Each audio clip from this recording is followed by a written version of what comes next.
Revelations: a large chunk of the foreign tourist levy is beefing up the government's books instead of feeding into cash-starved tourism and conservation efforts. Budget documents reveal the government's allocated $55 million a year from the international visitor levy to conservation and $35 million to tourism.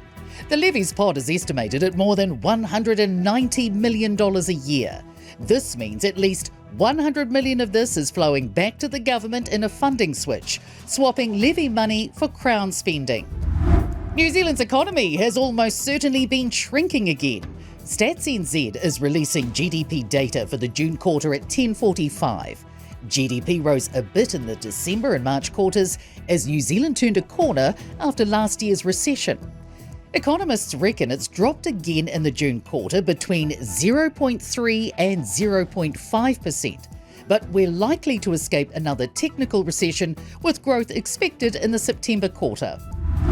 Donald Trump's received a lavish ceremonial welcome at Windsor Castle, while thousands of people protest his second state visit to the UK. The US president's been welcomed by King Charles and Queen Camilla, visited the tomb of Queen Elizabeth II and enjoyed a military spectacle. Meanwhile, protesters have turned out to London's Trafalgar Square. There's a push for New Zealand to constrain its gas usage, just as the European Union has. The Energy Efficiency and Conservation Authority says following Russia's invasion of Ukraine, the EU managed to drop energy consumption by 6%. MB's been warning that our dwindling gas supply may be falling faster than previously expected. Chief Executive Marcos Pelliner says businesses could save up to 30% on their gas bills by taking action now.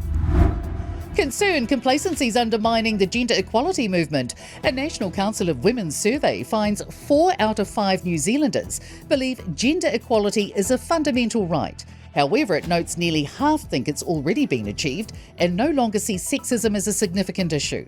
President Suzanne Manning says we need to re-engage all Kiwis to have a conversation about equality. Wellington's World of Wearable Art opens its doors for the 20th time today. Running for 3 weeks, more than 60,000 people are expected to see the wearable art on display. It's projected to bring about $30 million into the regional economy. Chief Executive Meg Williams says it takes a team of around 400 to put the show on, but the city's hospitality sector helps make the whole event happen.